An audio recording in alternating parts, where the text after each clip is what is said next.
You guys, y'all, this book was so 6 stars. Hey guys, welcome back to my channel. My name is Megan, in case you don't know. And today I'm going to be reviewing some of the books that I read in March and then some books on my April TBR. So, some backstory. In January, I read the ACOTAR series and I really was going through it. I read the entire series in like a week and a half, starting at the very beginning of January, and then I truly have been in a book slump since then, and I think I'm finally starting to get out of it, and it is now April.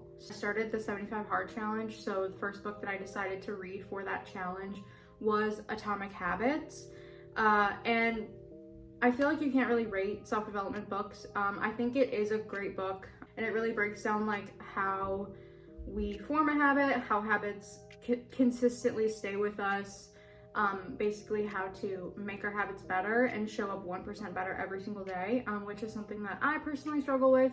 Obviously, all of us want to live a good and healthy life, and make good decisions for ourselves, and obviously looking out for our future selves. So I feel like, again, Atomic Habits was a great book. Definitely recommend. Very easy to understand.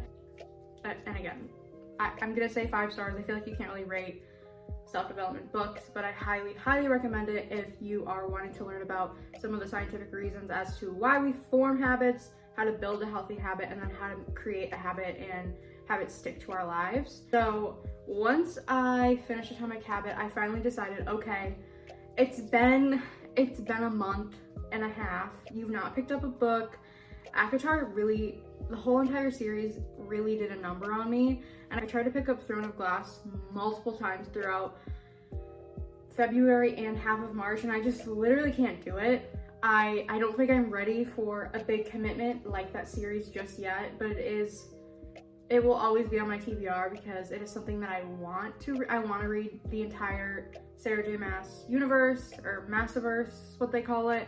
But ACOTAR like really just has my heart. It really is. But anyways, okay, so the first book, like fictional book that I read for the month of March is Delilah Green Doesn't Care by Ashley Herring Blake. So this is a sapphic romance. It's basically about girl Delilah, and she loses both of her parents at a fairly young age. Her mom passes, and then her dad remarries, and then ends up passing while he's married to his new wife, and his new wife actually gets custody of Delilah when she's a child, and the stepmom is very much just not affectionate, has another daughter, and is just very focused on her biological daughter, and kind of in turn I don't want to say shuns Delilah, but they don't have a great relationship, and in turn her and her stepsister, they don't really get along, and there's a little bit of miscommunication between the two of them.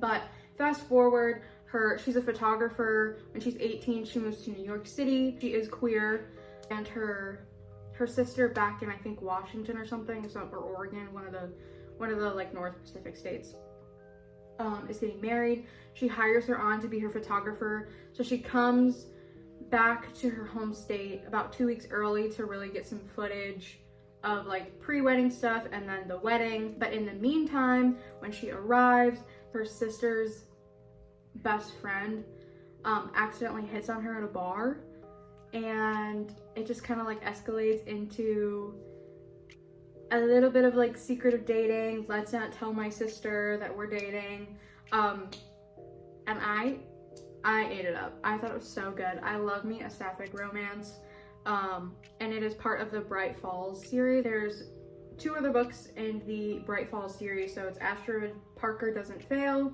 and then Iris Kelly Doesn't Date, which Astrid and Iris are the sisters' 2 best friends, and it's like their story, and I believe the entire series is queer, which is a slay. I feel like there's not a lot of good romance sapphic books out there, so this is definitely a good one if you are looking for something like that.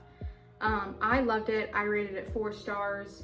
I enjoyed the ride. I think I actually read it in one day, so say what you want. Most of these books I actually read in one day. And then next up I read Butcher and Blackbird by Brianne Weaver, I believe. Okay, this has been on my list for a while and I just like never picked it up, but I loved it. Okay, there's a mile long of trigger warnings on the first page. Okay, in my opinion, I'm not really triggered by a ton, knock on wood. So I really didn't think it was that bad, but of course, people that are sensitive to those sort of things, it's nice that she was like, hey, just be on the lookout. But basically it is about,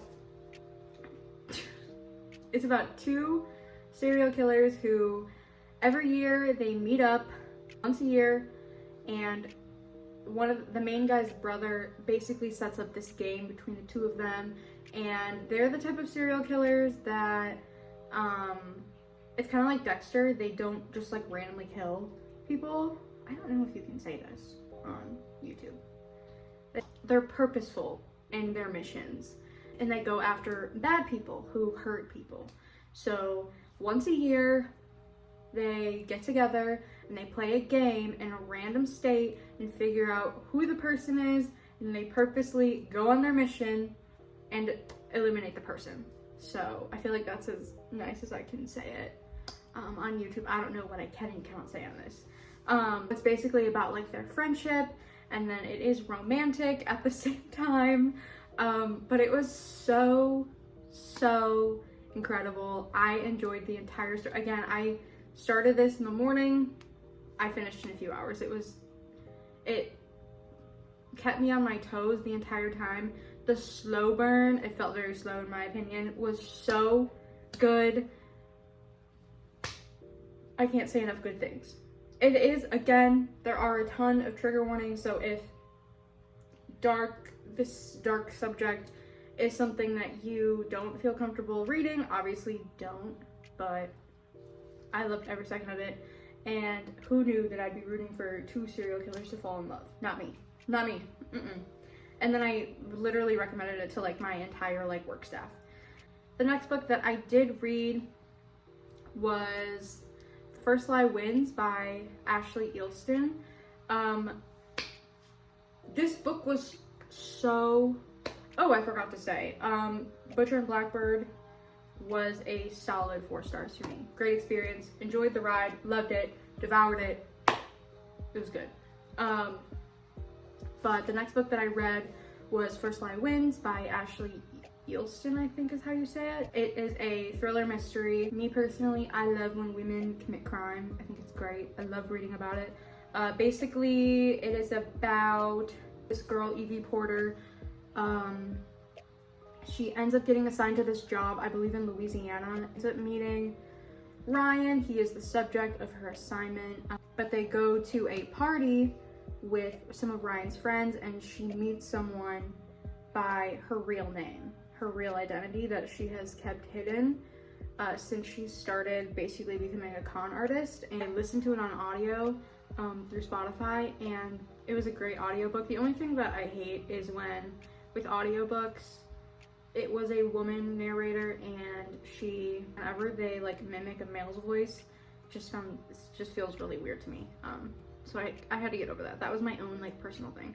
But I've seen a lot of negative reviews on this book, but I thought it was great. It was a very quick read, and I enjoyed literally 4.5 stars for me. I thought it was so good. And then the last book that I read in the month of March was Better Than the Movies by Lynn Painter. You guys, y'all, this book was so 6 stars. Literally 6 out of 5 stars. It was so good. It is YA. It is so good. This is my first ever Lynn Painter book, and I've made it my personal mission to read every single one of her books. Like, I ate it up. I was sat on my Kindle. But basically it is about Liz. She loses her mother at a pretty young age, but her and her mom, they loved to watch rom-coms. It was kind of their thing. And then her mom suddenly passed away, very unexpected. So rom-coms is how Liz holds on to the memory of her mom. She ends up, like, fast forward, they're in high school. She has this neighbor, Wes, my man. They end up fighting over a parking spot. They're like childhood nemesis, I guess you could say. Her childhood crush ends up moving back to where they live, and Wes is friends with him and basically helps her try to win her childhood crush over. But it is, if you're gonna read any book of the books that I read this month, besides Atomic Habit, obviously, you have to read this book. It is so good. It has my entire heart. I do. I love it, love it, love it, love it. I can't recommend it enough. Ugh. Okay. But yeah, so I read I read 5 books. 5 books in total for the month of March, which is pretty good considering I started reading literally the last week of March. So clearly I was going through something. But anyways, those are the books that I read for March. Now let's get to my April physical TBR. Hi, this is me editing right now, and I just want to say that my April TBR is going to be in another video that I will post shortly after this. This video was too long, and I don't want to put out a 30-minute video when that's just doing too much. So this was just my March reading wrap-up, and my next video will be my April TBR. I am going to wrap the video up here, so if you have made it this far, thank you so much for watching, and I will see you when I see you.